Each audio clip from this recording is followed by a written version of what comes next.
this is Chris Bolte, and I am here today with my friends Amber Linnigan and Brittany Wrigley of Carol Blanton Ferris. You probably remember Amber from videos that we've done before when we talked about Heart for Orphans, and Brittany is a colleague of mine from Virginia Beach, and she's here to talk today about ways you can make giving to Heart for Orphans part of your legacy. So Amber, I'm going to let you give us a little background on Heart for Orphans and your involvement. Then we're going to quickly turn it over to Brittany because she has some place she needs to be, and we really want to hear the things she has to say. Well, Christine, thank you so much for doing this with me. And thank you, Brittany, for coming on to help. I'm so appreciative. Heart for Orphans, I know you know a lot about us, but we work with orphans in pretty desperate situations in areas like Ukraine and Belarus and Kenya. So we have been working hard this year, especially with the war going on, to do as much as we can. And we've actually been doing this work for 20 years. I have to say that I feel honored now to be like a trusted source in the community for people to be able to help. This is a situation with the war going on where many people can take advantage and you can run into fraud situations and things like that. And we are so experienced in what we do. We have so many contacts. We know when someone makes a donation, they know where it's going to go, that we know exactly how to get it there and that it's going to get to the front lines to help with humanitarian aid wherever it needs to go. Brittany, just to give you a little bit more background about Heart for Orphans, I have known Amber for a long time, and she left banking to go do this job and just hopped on a plane and went to Ukraine and got this started. But they actually helped to place orphans into a secondary situation after they're released from the orphanage. The war has been a wild card for you. I know they've had to scramble to accommodate so many situations and have been absolutely heroic about it. So we need money to keep the work going. So we're really, really grateful and happy to have you here today. Thank you. Yes, I was looking into the company the other day, and I was so touched to see the work that you do. I read the story of how this group was formed. I'm really honored to be asked to be here with you today because it sounds like such important work. So I'm an estate planning attorney, and I've been asked to let you know a little bit about how you could contribute to this wonderful cause with what we called legacy planning. But there's a lot of different ways that you can make gifts to Heart for Orphans. Some of them are really obvious, like during your lifetime, how you can make, donations and things like that. I'm sure Amber would be happy to receive any and all of those. But specifically for me as an estate planner, I do a lot of drafting legal documents for people in either a will or a trust. And it would be a pleasure and something very easy to do to make a gift to Heart for Orphans in your estate plan. So not meaning to bore you with that, but I'm just going to give you a couple of ideas of how that might look. Let me step back and give just a little bit of context. Okay, so your documents where you leave your property to who you want when you pass away. That's what I'm referring to as your estate plan. I'm sorry, we have all these legal terms and jargon that we use, and I just want to make sure that I'm being clear about what we're talking about. So if you do a document where you're saying who receives your property when you pass away, that's just what I'm referring to. And it could be that you do that with a will or a trust. But in either case, one of the easiest things for you to do is to give a specific bequest. And that's where you make a gift of a certain dollar amount usually. And we would make it directly to a Heart for Orphans. And I saw they've got their EIN number right on the website. So it's very easy to make sure that we're sending that in the right direction. Sometimes people would wish to leave things in a different way. You could make gifts to your family members and say, after these gifts are made, whatever is left goes to the charity. That would be something that you could do as well. So you could really structure your estate plan to make either a really substantial gift or at least a gift upon your death to a Heart for Orphans. And that would be drafted right into the terms of your estate planning documents. Another really cool option that you might be interested in taking advantage of, there are things called charitable trusts. It could be either a charitable remainder trust or a charitable lead trust. This is where you're taking an asset, usually something that has tax implications, like a retirement account, maybe a traditional IRA or a 401k or something like that. And one way that you can deal with the tax situation is to leave an account like that to charities. Clients will plan with charitable trusts and do a combination of leaving portions of the account to people and portions of it to a charity like a Heart for Orphans. That's a really great way to deal with tax implications. In America, it's interesting, right? We got to deal with taxes our whole life, and they don't necessarily go away, but there is one way to deal with them at the end, and that's to give what you have to charity. And so for clients who feel that they've paid their share of taxes during life and they just want to make sure that dollar for dollar, as much of what they have goes tax-free to a cause that they value, that's a really great option for you and something that you could do again with a trust. Another option that's really great, and probably Chris, you would have more knowledge about the mechanics of how this works. But for some of our clients, they've got things, again, thinking of tax implications. So if you have retirement accounts and they're tax deferred, when you reach age 72, you're going to have to start taking money out of those accounts. And if that money is distributed to you, then you're going to pay taxes on distributions. One really tax efficient way that some of my clients have made gifts to charities is they have made those distributions directly to a charity. And again, once they start drawing that money out, rather than 20 to 30% of it going to taxes, it can go dollar for dollar to the charity of their choosing. There's a lot of ways that you could take what you have, what you've been blessed to accumulate over your life, and do a lot of good with it for causes that are important to you. And I know that as you go on today, you're going to be talking about some of the wonderful things that this group does. If there is any need to speak with an estate planner, I work in Virginia Beach. I'm barred in the state of Virginia, so I'm kind of limited in terms of those parameters. But if you know that you need to put your affairs in order and do some estate planning, please feel free to reach out. If I'm not able to assist you, I might be able to point you in the direction of somebody who could do that. And again, I know that people like myself would be so happy to help you to further what you have, put money into causes that are really, really beneficial and valuable, like a Heart for Orphans. I can say that I have worked with Brittany, and we've had in-depth conversations about some very deep estate planning issues, and she is knowledgeable and compassionate and kind, and really does such a good job of pulling out the legalese and just really helping you to understand what you're doing. So I will be sure to put your contact up to in this video so people know how to get in touch with you. And I want to just go back and pick your brain on something you said, because you talked about what we would refer to as a QCD, a qualified charitable distribution. And we do them very often with our IRAs, more than ever since we have the standard deduction, right? Because now we're trying to find a way to make charitable distributions that are impactful to our tax situation. Then we've got the ability to leave a donation to a charity from our IRA by naming them as beneficiary. Can we make a donation that is impactful for our legacy and is impactful for tax purposes today? Yes, but let me make sure that I'm tracking with you correctly. Right. That could be like, say you have some shares of stock and they're highly gated. So you've got this big capital gains bill that's kind of, whenever you sell that stock, this bill is going to be due. You probably can make gifts of the stock directly to the charity during your lifetime. So highly appreciated stock, great idea. What about something really big? What if I had maybe a piece of property that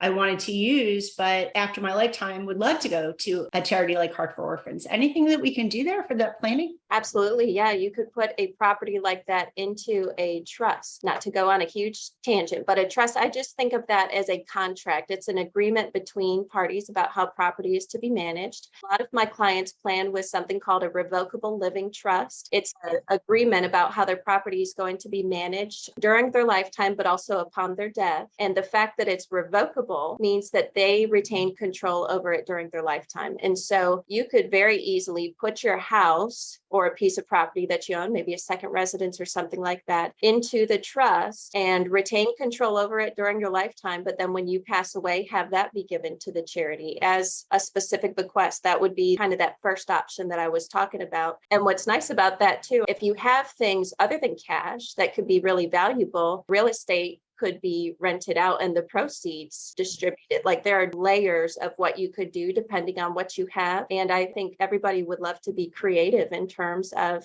whatever you have, let's find a way to use it. And I don't think Amber's afraid of a big donation, right? Like, not at all. We wouldn't say no. We wouldn't say no. So that beach house, you don't know what to do with it, we'll take it. Awesome. All right, Brittany, thank you so much for being here. It was great information, and we'll make sure we get your contact information up too, because you're an amazing, valuable resource. Thank you. Thank you, Brittany. Let's now talk, because you have an event coming up on March 4th. Yes, Saturday, March 4th. the event of the year. It's for a great cause, but also so much fun. It's also a closed event, by the way. So if you're watching, there are ways you can get there. We're going to drop some hints during this call. So Amber's going to share a little bit. This is actually our 20th anniversary celebration. So it is going to be an extra special one. It's at a beautiful venue. We have live auction, of course, silent auction. We have a full dinner and social hour. But the cool thing, and you're probably the first one to know this year, our speakers that are coming in were both orphans. The boy graduated from one of our homes years ago, and they have a great story. They recently had to evacuate Ukraine. They're married and have 2 small children, and they have just a crazy, great, amazing story. It's going to be tearjerker. So I'm so happy that you're coming. And you did mention it is an invitation only event, and we do fill up quickly. I will say though, if someone's really interested, please don't hesitate to reach out to me and let's talk and see if we can get you a seat at the table. Do that sooner rather than later. So it is invitation only. We don't sell tickets. So we do want to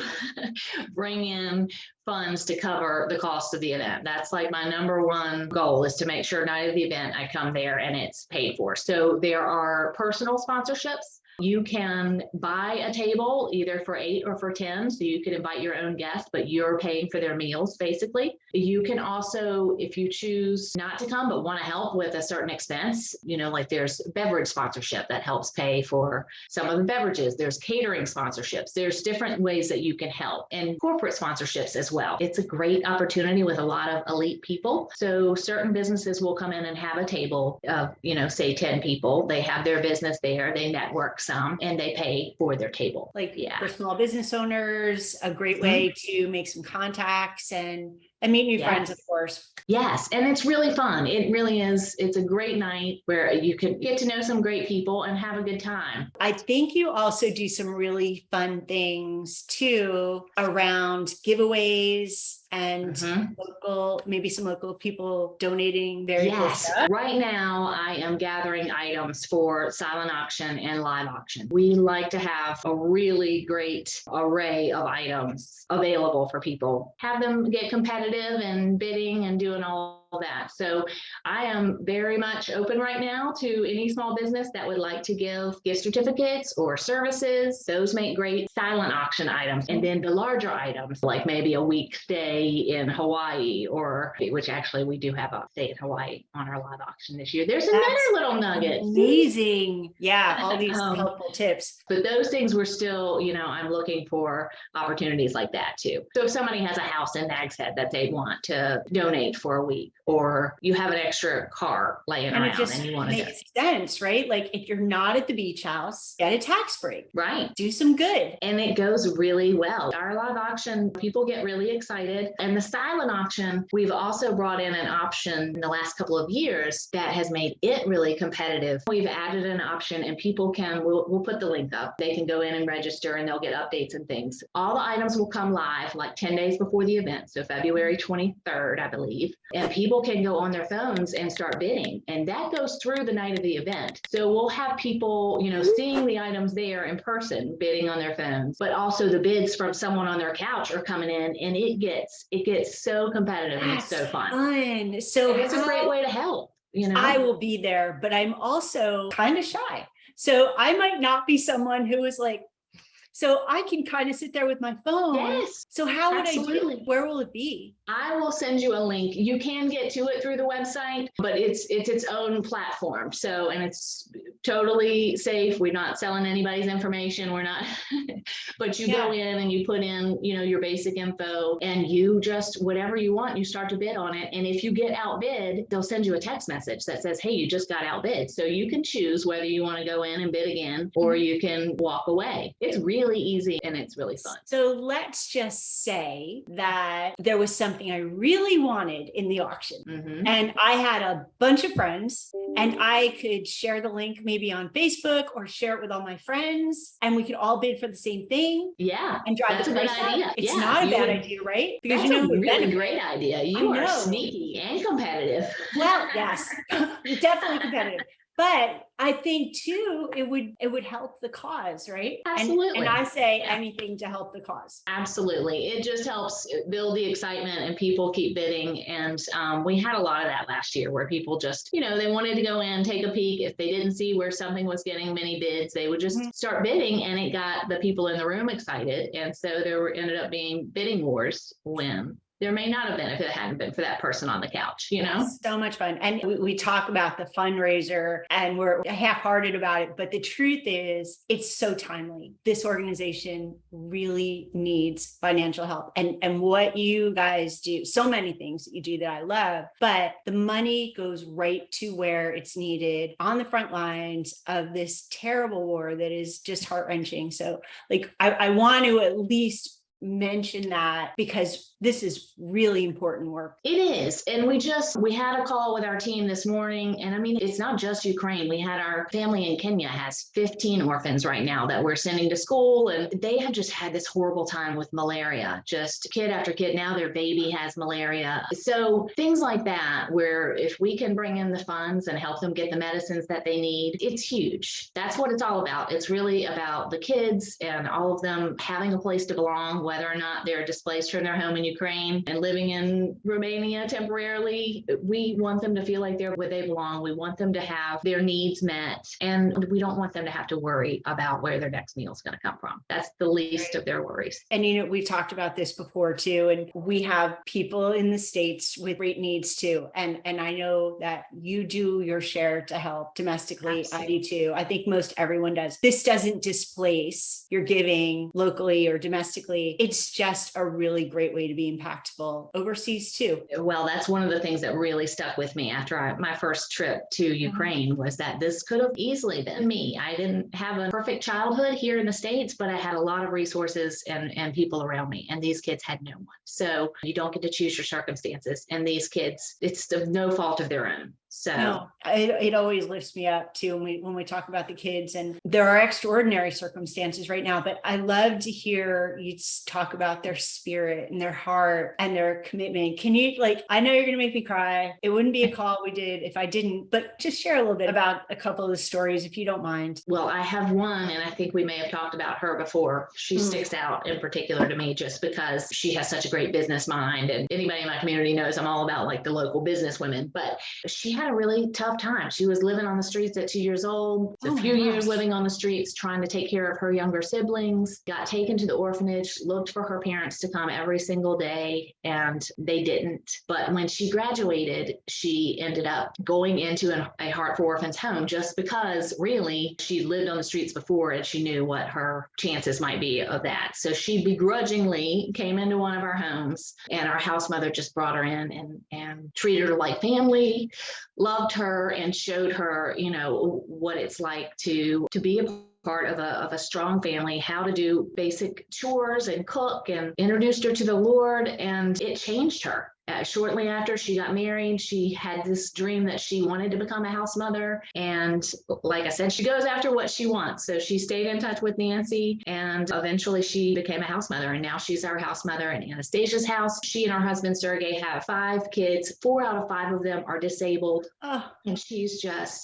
she sent pictures the other day. She's making dumplings and selling them. They've never once just sat back and wanted us to pay for everything. She's always hustling. She works so hard and does so many things to try and help orphans and teens in her area, wherever she's at. So that's inspirational. Yeah. And we're working moms, and it can be challenging. And sometimes we kind of go, but the truth is, we really don't know what that would be like. We can't even begin to imagine what she endured. And we've talked about this a little bit before, but give me some contrast, because what could her story have been had it not been for Heart for Orphans? The statistics are not good, and I don't have them in front of me, of course, but a large percentage of them will end up committing suicide by the time they're 21 years old, just out of complete hopelessness. Sex trafficking, a lot of the girls will just choose to go into prostitution, or if someone says that they'll take her to this other country and she can live and have her bills paid, they'll just go ahead and willingly go into sex trafficking. The boys, a lot of times, will end up in crime situations, they end up in prison. That whole thing, what it does is perpetuates the cycle, because the girls, of course, looking for love, trying to find someone and wanting a family, will end up getting pregnant. They have kids. They can't take care of these kids with the lifestyle, that they're living out on the streets, and they go to the orphanage. So it's much bigger than what you can imagine, what I can put into words, really. Yeah. Well, we talk about the needs that you meet, but I'm glad that you brought that up, because it's really important to acknowledge the way you're interrupting the cycle. That's what really changes cultures. Yes, it does. And we have so many now that have come through our homes, and maybe it's really hard for the house parents because maybe you don't see the change right away. Maybe it takes years. But then, we find out that they're out working with orphans in Uganda, in Asia, of course, in Poland, or, our house mother in Kenya was one of our graduates. They're out and just all over the world now, helping others because they know that someone did that for them and their lives wouldn't have been good if they hadn't done it. So they understand what it's like firsthand, and they are helping children that don't have a family. They're doing for these kids what was done for them in the past. It's a little bit of the Christianese, but we say disciples making disciples. Oh, I love that. And we see it happen a lot. It does take time, but we've seen it happen so much. I think that you and I have both you've been involved in startups, whether it was banking or small business development. And it's fun when you're in there for the vision on the ground floor, right? And everybody's going, what can we do? This is what we would love to do. Can we do it? How do we do it? Can we afford to do it? And to see this vision expand on such a grand level, it feels ordained. It just feels blessed. Yes, it does, especially from a little office in Williamsburg, Virginia. Yeah. And in terms of the vision growing, you worked with orphans who were exiting the homes, but now are you actually starting to work in some orphanages? Yes, in different areas, different rules are changing. There are orphanages in some places where the government is saying, hey, we don't want to have orphanages anymore. So why don't we do this foster thing? So yes, we are now able to bring in younger kids, so they don't have to grow up in the orphanage necessarily. And we have a lot of foster homes at this point. That's kind of growing. I see that as kind of being where we may go next steps, is more of the foster support homes. That's so exciting. Well, I look forward to hearing more about it. I know we'll continue to do these, and you and I will always be friends, but I appreciate your time. Well, thank you. I know how busy you are. So for you to take the time, and you actually organized this whole thing today. So I'm so appreciative an honor of you. and a privilege. Thank you so much for being here. It was great information.